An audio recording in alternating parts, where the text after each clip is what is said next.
اجتہاد، اجتہاد کا روٹ ورڈ جو ہے جہد ہے، جیم ہا دال، اور اسی سے بنا ہے جہاد، اور اسی سے بنا ہے مجاہدہ، ہے نا. اجتہاد، جہاد، مجاہدہ، یہ تینوں چیزیں، اجتہاد، جہاد، مجاہدہ، یہ تین لفظ ہیں، تینوں بنا کس سے؟ جہد سے، جیم ہا دال، جیم ہا دال سے تینوں بنا ہے. اور اس کا روٹ میننگ جو ہے کوشش ہے، ایفرٹ ہے، کوشش کرنا ہے. اور آپ کو معلوم ہے کہ کوشش میں، حرکت میں برکت ہے، کہا جاتا ہے نا کہ حرکت میں برکت ہے. تو یہ کوشش اور حرکت ہے. اگر مسلم امہ میں یہ جہد ہے اور اس کے سارے مادے ہیں، جہاد، مجاہدہ اور اجتہاد ہے، تو مسلم امہ زندہ امت رہے گی. اور جس دن یہ تینوں یا تینوں میں سے کوئی ایک مرے گا، اس دن یہ مسلم امہ جو ہے مر جائے گی. افسوس یہ ہے کہ ہم نے اجتہاد کو چھوڑ دیا، یہ تو ختم ہو گیا، اجتہاد کا دروازہ ختم ہو گیا. جہاد کو چھوڑ دیا، اور جس نے پکڑا جہاد کو، اس نے جہاد کو نہیں پکڑا، فساد کو پکڑا. تو ایک تو جہاد کو ہم نے چھوڑ دیا، اور جہاد کو اگر پکڑا بھی تو فساد بنا دیا، اس کو خراب کر دیا. اور تیسرا ہے مجاہدہ. اجتہاد سے ہمارا ذہن جو ہے روشن ہوتا ہے، جہاد سے ہماری سوسائٹی صحیح ٹریک پہ چلتی ہے، اور مجاہدہ سے ہمارا دل آباد ہوتا ہے، دل صحیح راستے پہ آتا ہے. اسی لیے جہاد چونکہ سوسائٹی کو صحیح کرتا ہے، اس لیے جہاد یہ گورنمنٹ کی بات کا کام ہے. جہاد کس کا ہے؟ یہ اسٹیٹ کا ورک ہے، پبلک ورک نہیں ہے. چونکہ سوسائٹی کو کنٹرول کرنا یہ کس کا کام ہے؟ ہاں. لیکن یعنی جہاد کا وہ حصہ جو جہاد قتال والا جو حصہ ہے، چونکہ جہاد کے کئی حصے ہیں. جہاد کا ایک حصہ ہے قتال. جہاد کا دوسرا لیول ہے کہ انفرادی طور پہ، عقلی طور پہ، سماجی طور پہ اچھائی کے لیے کوشش کرنا. تو جہاد کا جو قتال والا پورشن ہے، یہ تو اسٹیٹ کا کام ہے، کس سے لڑنا کس سے نہیں لڑنا ہے. باقی جو سوشل ویلفیئر کا جو کام ہے، یہ ہم سب کا، اس لیول پہ ہم سب کو جہاد کرنا ہے کہ ہم اچھائی کی کوشش کرتے رہیں. ہم سب مل کے اچھائی کی کوشش کریں گے تو ہمارا سماج جو ہے زندہ اور مضبوط رہے گا. اجتہاد جب ہم کرتے رہیں گے تو نئے حالات میں ہم خود سروائیو ہوں گے اور اسلام سروائیو رہے گا. نئے حالات میں اسلام کو سروائیو رکھنے کے لیے اور اس کے واسطے سے خود اپنے آپ کو سروائیو رکھنے کے لیے ضروری ہے کہ اجتہاد کا سلسلہ جاری رہے. اجتہاد کرنا چھوڑ دیں گے، نئی سوسائٹی آ گئی، سوسائٹی چینج ہو گئی. جب سوسائٹی چینج ہو گئی اور اسلامی جو احکام ہے وہ سب دوسرے سوسائٹی کے میں تھے، وہ عرب کی سوسائٹی میں، اس لیے اسلام کے جو مخالفین، اسلامی قانون کے جو مخالفین، وہ کہتے بھی ہیں کہ اسلام آیا تھا تو عرب میں ایک خاص کلچر تھا، خاص سوسائٹی تھی، خاص کسٹمز تھے، اس کے لیے اسلام تھا. آج کیوں اپلائی کر رہے ہو بھائی؟ تو 21ویں صدی ہے. تو یہ سوال ان کا اسی لیے ہے کہ چونکہ وہ اجتہاد کی حقیقت، دین میں اجتہاد کی حقیقت کو نہیں جانتے ہیں. اور یہ سوال اسی لیے ہے کہ ہم نے اجتہاد کی طرف سے ہم نے اپنی توجہ پھیر لی ہے. علمی عقلی کی طور پہ اسلام کو اور اپنے آپ کو، خود کو باقی رکھنا ہے تو اجتہاد سے جڑ کے رہنا ہے. In Sharia's term, the extreme effort which Sharia's argument to know the divine intention in issues unexplained in Quran and Hadith is called ijtihad. اب یہ تو ایک عمومی بات ہو گئی. اب خاص ایک ٹرم کی بات، اجتہاد خاص ٹرم کیا ہے؟ تو خاص ٹرم یہ ہے کہ لفظوں کو تو آپ سمجھ رہے ہیں، اس کو ہم اس کی تشریح کر رہے ہیں کہ اجتہاد یہ ہے کہ قرآن آیا، حدیث آئی. قرآن میں 6666 آیتیں آئیں، 6666 آیتیں ہیں. پھر اس میں جو احکام کی جو آیتیں ہیں، یہ 500-550 آیتیں ہیں احکام کی. باقی چیزیں تو ترغیب کی اور اخلاق کی آیتیں ہیں. باقی آرڈرز اور احکام کی باتیں جو آیتیں ہیں، یہ صرف 500 آیتیں ہیں. تو احکام کی آیتیں ہوئی 500. دنیا کے مسائل کتنے ہیں؟ کروڑوں. تو اب 500 ہی باتیں واضح ہوئی نا، باقی کروڑوں مسائل کیسے حل ہوں گے؟ تو ان کروڑوں مسائل کو حل کرنا ہے تو اس کا مطلب قرآن کی آیت 500 ہے تو اس کو چھوڑ دیا، قرآن چھوڑ کے اپنے حساب سے حل کیا جائے، اپنی ریزننگ سے، اپنی عقل سے حل کیا جائے. لوگ یہی کہتے بھی ہیں کہ بھائی آج کے حالات ہیں، ہم اپنی عقل سے مسئلے کو حل کریں. چونکہ قرآن میں تو یہ سب باتیں تھیں نہیں، جہاز نہیں تھا، موبائل نہیں تھا، ٹیلی فون نہیں تھا، یہ بینکنگ کا سسٹم نہیں تھا، فلاں نہیں تھا، فلاں نہیں تھا. یہ تو ہم ایک نیو سوسائٹی میں جی رہے ہیں. ڈیموکریسی نہیں تھی تو فلاں اسٹیٹ کا یہ کانسیپٹ نہیں تھا. تو اب نئی دنیا میں جی رہے ہیں، جب قرآن نازل ہوا تو یہ سب تھا ہی نہیں، نہ قرآن میں ان کا حکم ہے، تو ہم کیا کریں؟ تو اس کا جو دین سے باہر کے جو لوگ ہیں ان کا ایک جواب یہ ہے کہ اس کو ہم اپنے عقل سے حل کریں۔ جو مسلمز ہیں ان کا جواب یہ ہے کہ ان حالات کو اور قرآن کو کے بیچ میں عقل کو لگا کے حل کریں۔ عقل سے ہمیں حل کرنا، مسئلہ عقل سے ہوگا، لیکن یہ عقل آزاد عقل نہیں ہوگی، بلکہ یہ عقل قرآن و حدیث کے تابع عقل ہوگی۔ تو اس عقل سے ہم قرآن و حدیث میں غور کریں گے، اور موجودہ تو حالات کو اور قرآن و حدیث کو کنیکٹ کرنے کا نام اجتہاد ہے۔ نئے ایشوز کو اور قرآن کو دونوں کو کنیکٹ کرنے کا نام اجتہاد ہے۔ اور ظاہر سی بات ہے، جب اتنی بات سمجھنے کے بعد یہ بالکل بات کلیئر ہو جاتی ہے کہ اگر ہم اجتہاد کرنا چھوڑ دیں گے تو گویا کہ ہم اسلام اور قرآن کو نئے حالات سے کنیکٹ نہیں کر پائیں گے، اور اس کا مطلب یہ ہوگا کہ اسلام رک جائے گا۔ یہ جو اجتہاد ہوتا ہے، یہ کہا کہ 500 آیتیں ہیں اور نئے ہزاروں مسائل ہیں، تو گویا کہ جو مسائل قرآن میں واضح طور پہ ڈکلیئر نہیں ہوئے ہیں انہی میں اجتہاد ہوتا ہے۔ جو باتیں اجتہاد کہاں کرنا ہے نا، اجتہاد کہاں کرنا ہے، اس کو سمجھنے کے لیے ایک تو یہ کہ کئی لیول اس کو ہم سمجھاتے چلیں۔ اجتہاد ہمیں کہاں کرنا ہے، اس کا ایک لیول تو یہ ہے کہ سب سے پہلے تو اس قانون کو ہمیں دریافت کرنا ہے کہ وہ کون سا قانون ہے جس قانون کی روشنی میں ہم حالات کو قرآن سے کنیکٹ کریں۔ قرآن کو حالات سے جو کنیکٹ کرنا ہے تو اس کنیکٹیویٹی کے لیے کوئی رولز ہے کہ نہیں، تو رولز دریافت کرنا، رول بنانا، یہ اجتہاد کا سب سے بڑا کام ہے، سب سے پہلا کام ہے۔ امام ابو حنیفہ، امام شافعی، امام مالک، امام احمد بن حنبل، ان کی عظمت اسی بنیاد پہ ہے، ان کی بڑائی اسی بنیاد پہ ہے کہ اس کے لیے انہوں نے رول دے دیے کہ ہمیں حالات کو ان رولز کی روشنی میں قرآن سے مسئلے کو نکال سکتے۔ قرآن کے سے مسئلے کو نکالنا ہے، کیسے نکالنا ہے، تو اس رولز کو ہمیں، تو اس کو کہتے ہیں اجتہاد مطلق۔ اجتہاد کا سب سے ہائی لیول یہ ہے کہ رولز ہم بنا لیں، ان رول کے ذریعے جو ہے احکام کو ہم نکالیں۔ تو یہ رول بنانے والے جو مجتہدین ہیں یہ سب سے بڑے مجتہد ہیں، مجتہد مطلق ہیں۔ اب یہ پورے رولز پہ جو پوری بات ہو چکی ہے تفصیل سے، آج رول بنانے کی ضرورت ہے۔ اجتہاد کی اس لیول پہ جو لوگ کہتے ہیں کہ اجتہاد کی ضرورت نہیں ہے، تو اس کا مطلب یہ ہے کہ ان کی بات صحیح ہو سکتی ہے اس لیول پہ کہ رول بنانے کی ضرورت نہیں، رول تو بن چکے ہیں۔ اور جو کہتے ہیں کہ اجتہاد بالکل ہونا چاہیے تو ان کی بات بھی درست ہے۔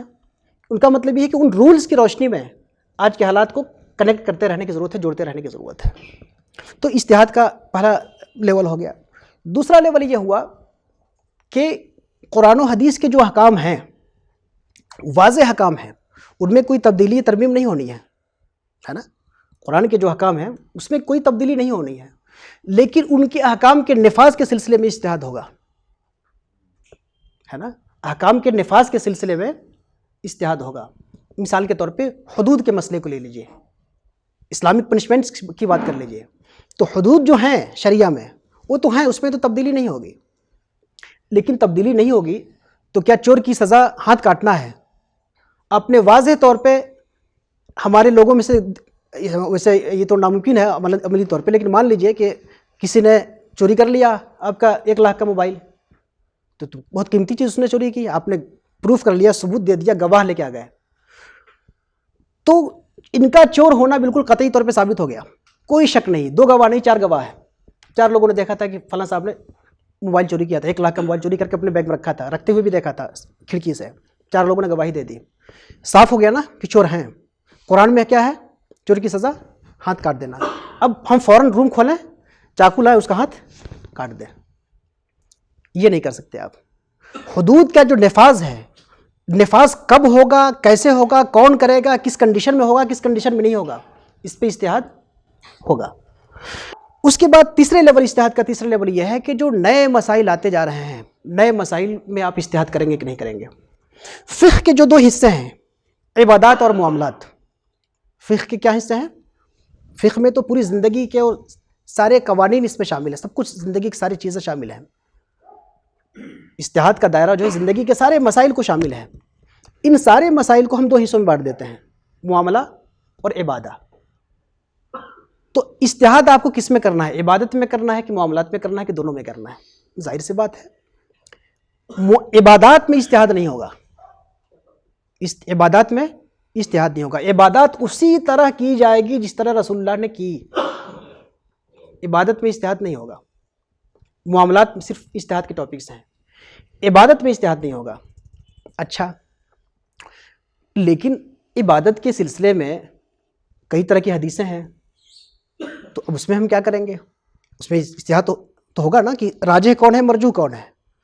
ہاتھ یہاں باندھنے کی حدیث ہے، ہاتھ یہاں باندھنے کی حدیث ہے، ہاتھ چھوڑنے کی حدیث ہے۔ تو ہم کو جب یہ بات معلوم ہو گئی کہ حدیث صحیح موجود ہے، ابن خزیمہ میں ہے، فلاں میں ہے، فلاں میں ہے کہ ہاتھ یہاں باندھا جائے گا، حدیث معلوم ہو گئی، تو ہم کہیں گے نا شاہد بھائی سے کہ آپ ہاتھ نیچے کیوں باندھتے ہیں؟ تو بھائی انہوں نے کہا کہ بھائی ایک دوسری حدیث ہے۔ بولے نہیں، فلاں محدث نے اس کو ضعیف لکھا ہے، آپ کیوں باندھ رہے ہیں؟ اب چھوڑیے۔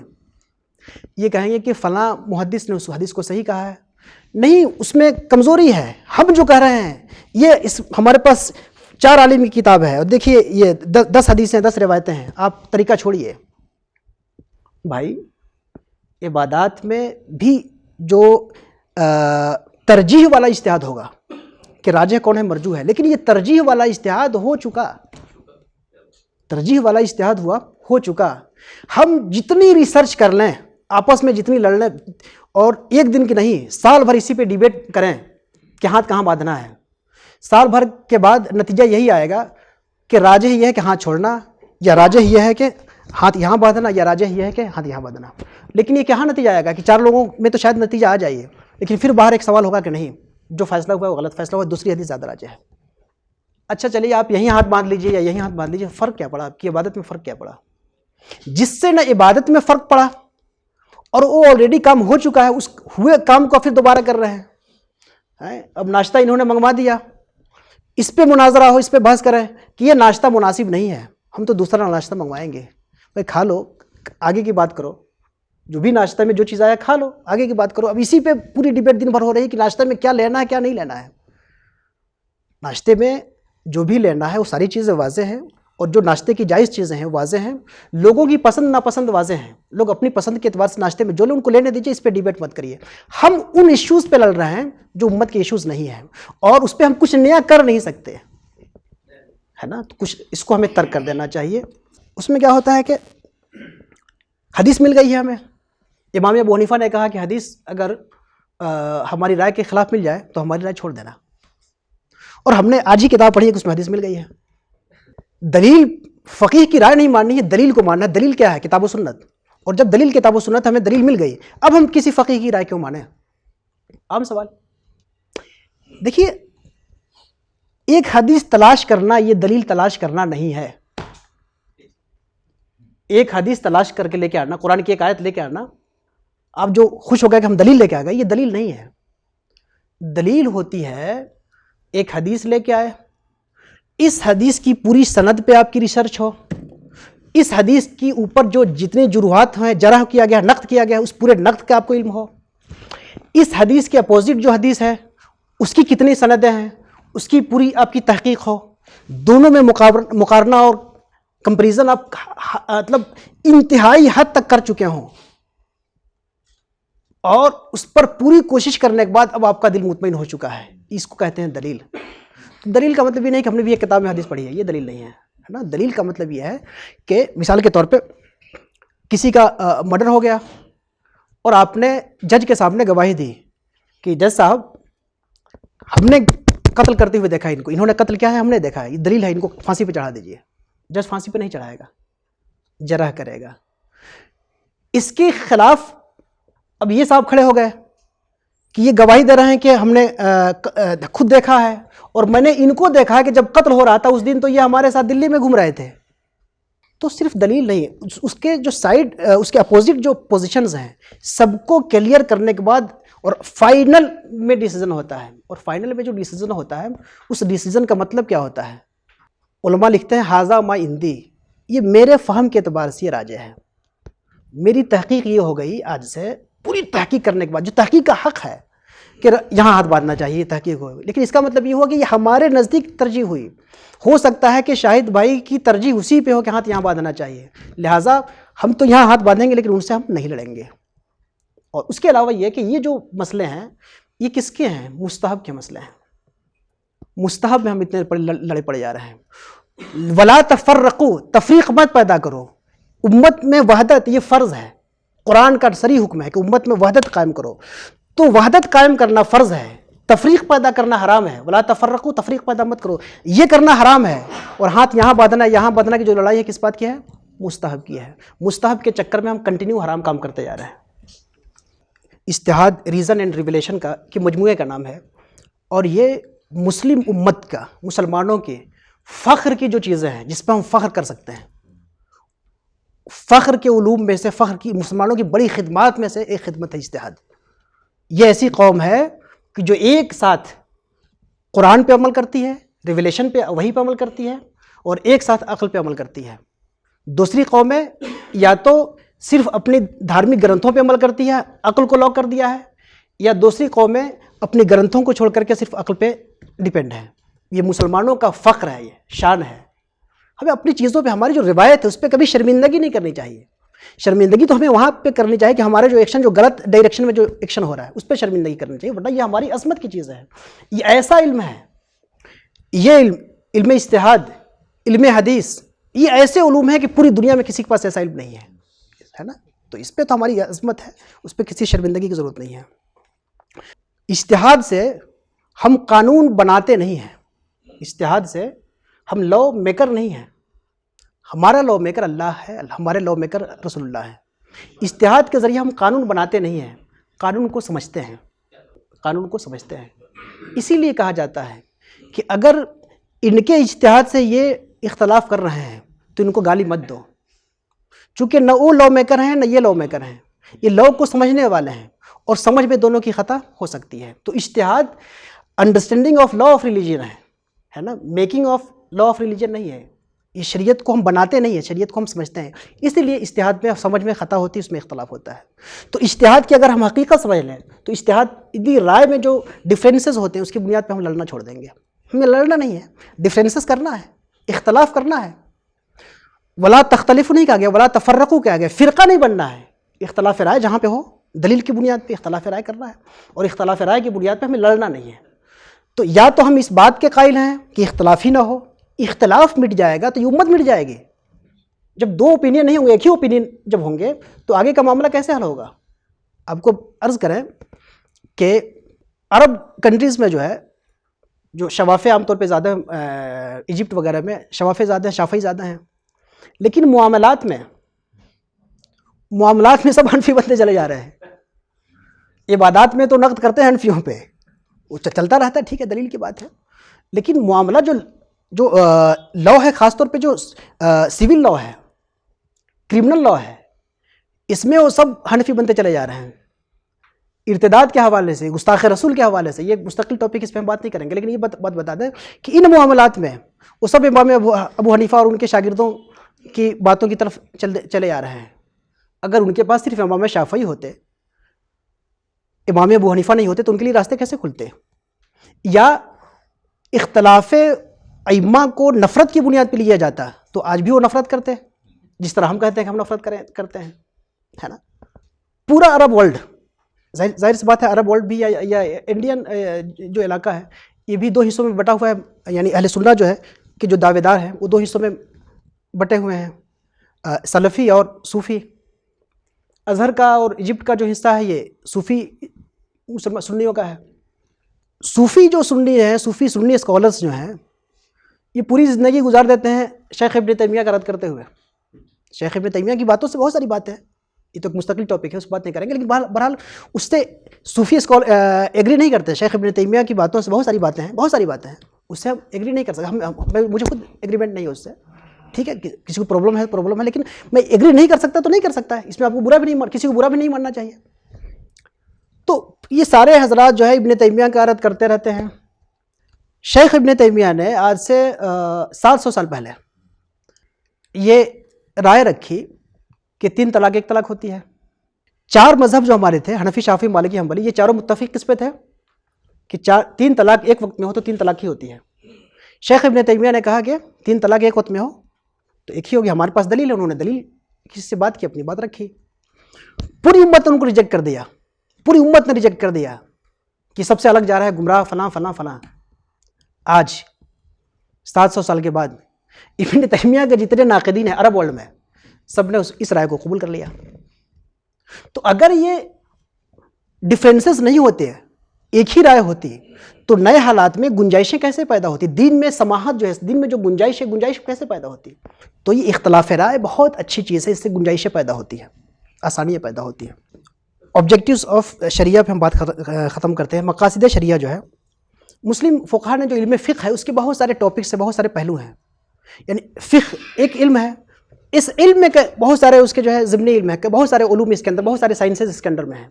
ان سائنسز میں سے اجتہاد کے اندر جو کئی سائنسز ہیں، ان میں سے یہ مقاصد شریعہ، آبجیکٹیوز آف شریعہ، ایک خود اس کو مستقل فن بنا دیا مسلم علماء نے۔ کتنا کارنامہ ہے ہمارے علماء کا، یعنی شریعت کو تو پڑھ ہی رہے ہیں، شریعت کا مقصد کیا ہے؟ یہ مقصد شریعت کو سمجھنا خود ایک علم بن گیا علماء کے نزدیک، مستقل ایک علم بن گیا مقاصد شریعہ کو سمجھنا۔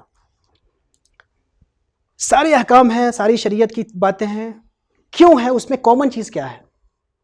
امام غزالی نے اور علامہ شاطبی نے خاص طور پہ، دیگر علماء نے بھی بعد میں غور کیا، لیکن امام شاطبی اور علامہ امام غزالی ان دونوں نے کہا کہ اس کے مقصد پہ تو غور کیا جائے، شریعت آئی کیوں ہے، شریعت کیوں آئی ہے، جتنے احکام ہیں اس میں غور کریں کہ اس میں کوئی کامن چیز نکلتی ہے کہ نہیں۔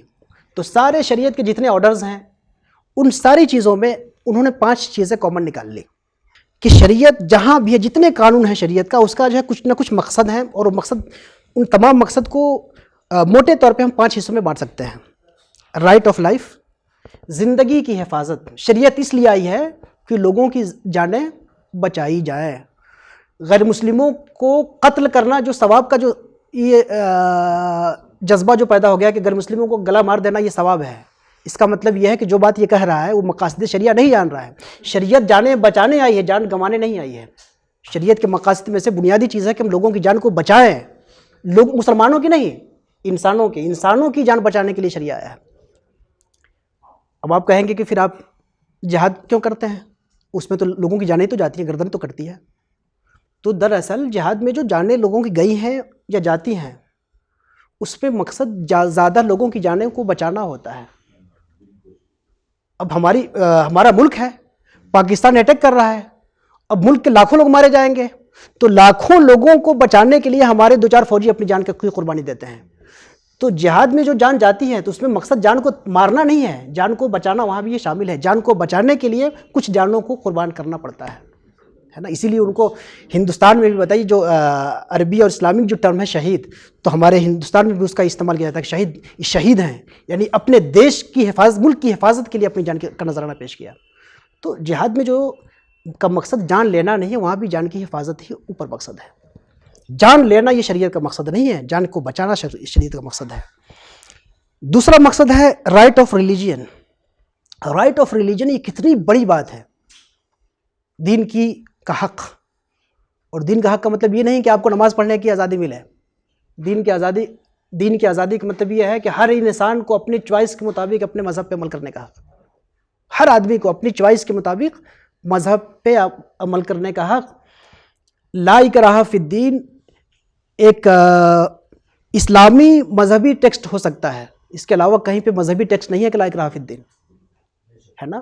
فریڈم آف ریلیجن کی جو بات ہو رہی ہے، فریڈم آف اسپیچ کی جو بات ہو رہی ہے، فریڈم آف تھاٹ کی جو بات ہو رہی ہے، تو 1400 سال پہلے اسلام نے کلیئر کیا کہ لا اکراہ فی الدین، دین میں زبردستی نہیں ہے، دین میں آزادی ہے۔ تو دین کی آزادی، دین میں آزادی یہ کی ہے کہ ہمیں بھی نماز پڑھنے کا حق ملنا چاہیے، ہمیں بھی نماز پڑھنے کا حق ملنا چاہیے۔ جو دوسرا ہے اپنے اعتبار سے عبادت کر رہا ہے اس کو بھی حق ملنا چاہیے، اور اس کو بھی یہ نہیں کر سکتے ہیں۔ ہمارا کام کمیونیکیشن ہے، کنورژن نہیں کہ ہم اس کو زبردستی بدلیں۔ ہم کمیونیکیٹ کر سکتے ہیں، اپنی بات رکھ سکتے ہیں۔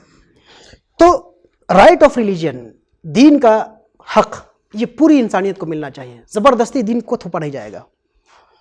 جہاد کے بارے میں جو ایک بات آتی ہے کہ جہاد، یہ بات اس لیے کر رہا ہوں کہ چونکہ یہ سب کوشچن ہیں کامن معاشرے کے، کہ جہاد ایک ہے نا کہ اوفینسو جہاد ہوتا ہے یا ڈیفینسو جہاد ہوتا ہے، ایک مستقل ٹاپک ہے۔ تو بھائی جہاد تو بیسیکلی ڈیفینسو ہوتا ہے، ڈیفینس کرنے کے لیے ہوتا ہے، لیکن کبھی کبھی آپ کو اوفینسو لگتا ہے، کبھی کبھی لگے گا اوفینسو، لیکن بیسیکلی جہاد ڈیفینسو ہوتا ہے۔ آپ کے ملک پہ کوئی چڑھائی کر دے، آپ کے لوگوں کو کوئی مارنے لگے، اس سے لڑا جائے گا۔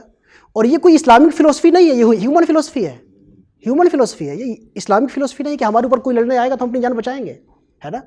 اپنی جان کو بچانے میں کسی کو اگر ہم نے مار دیا تو یہ مرڈر نہیں ہے، اس کو مرڈر کاؤنٹ نہیں کیا جاتا، انڈین لا کی بات ہی ہے۔ تو جہاد کیا ہے بیسیکلی، کیا ہے، ڈیفینسو ہے، لیکن اوفینسو لگتا ہے، اوفینسو اس وقت لگتا ہے کہ کہیں پہ آلریڈی کسی ریاست میں ظلم ہو رہا ہے، ایک راجہ ہے، ایک بادشاہ ہے جہاں پہ آلریڈی ظلم کر رہا ہے، لوگوں کو دبائے ہوا ہے، آپ اس کو سمجھا رہے ہیں کہ تم ظلم مت کرو، آپ خود صاحب اسٹیٹ ہیں، آپ خود ایک ملک کے بادشاہ ہیں، مالک ہیں، آپ اپنے پڑوسی کو سمجھا رہے ہیں کہ اپنے شہریوں کو آزادی دو، ان کی جان اور ایمان کی آزادی دو، وہ نہیں دے رہا ہے، لوگوں کو ستایا ہوا ہے۔ تو وہاں پہ بھی جہاد کی جو شکلیں بعض جو دکھتی ہیں اوفینسو جہاد، یہ وہی شکلیں ہیں کہ کہیں سے ظلم کا خاتمہ کرنے کے لیے بھی کہیں جانا پڑتا ہے۔ اور یہ بات اگر کہیں پہ سمجھنے میں کسی کو دقت ہے تو اسی بنیاد کو جو میں بتا رہا ہوں، یہی بنیاد ہے امریکہ نے جو افغانستان میں اور عراق میں جو آپریشن کے نام پہ جو کیا، وہ واقعی آپریشن تھا کہ نہیں تھا، لیکن اسی کو جو اس نے آپریشن کے نام پہ کیا، اسی کو جہاد کہا جاتا ہے کہ دوسرے ملک میں بھی کہیں ظلم ہو رہا ہو تو اس کے خاتمہ کے لیے جو بھی آدمی اگر کوئی بادشاہ ہے امن وہاں قائم کرنے کے لیے وہاں پہ جا سکتا ہے اس سچویشن میں۔ تو یہ آپریشن ہے، یہ آپریشن ہے، الگ بات ہے، یہ الگ بات ہے کہ آپ آپریشن کے نام پہ لوگوں کو کا مرڈر کریے گا اور وہاں پہ امن لانے کے چکر میں لوگوں کی زیادہ جانیں تباہ کریے گا، تو یہ جہاد یا یہ آپریشن نہیں ہے۔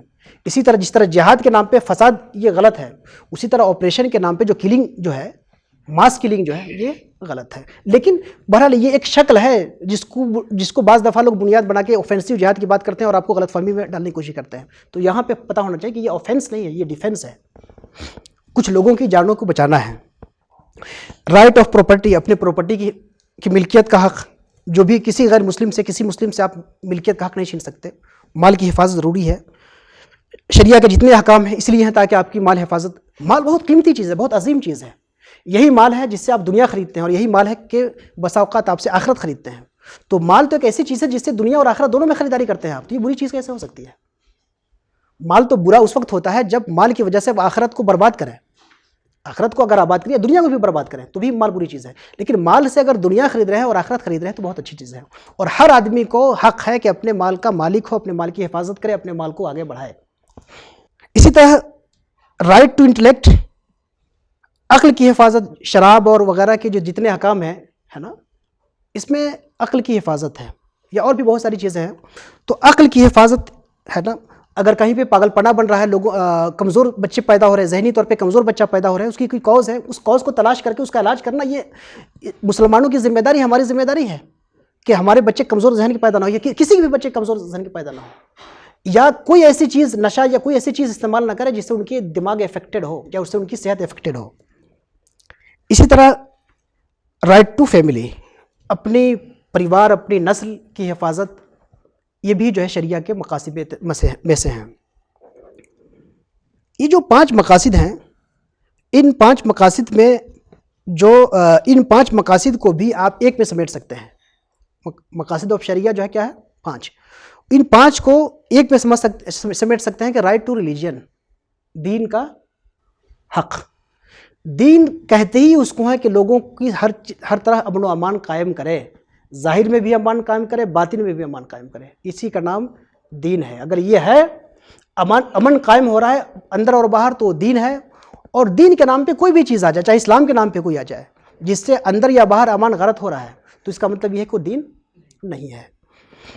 ایک چیز بس، ایک آخری بات پہ بات ختم کروں مقاصد شریعہ کے حوالے سے، کہ مفتی علی جمعہ صاحب نے کہ ایک فلسفی ہے، انہوں نے ایک بات کہی ہے، انہوں نے کہا عربی میں کہ الاسلام و دیانہ و حدارہ، Islam is a religion and civilization, Islam religion بھی ہے اور سویلائزیشن بھی ہے۔ انہوں نے کہا کہ اسلام سب کے لیے ہے، پوری انسانیت کے لیے ہے۔ ہم بھی کہتے ہیں نا اسلام سب کے لیے ہے، تو کیسے سب کے لیے ہے؟ سب کے لیے ایسے ہے کہ جو ریلیجن کا پارٹ ہے، عبادت کا جو پہلو ہے، یہ صرف مسلمانوں کے لیے ہے۔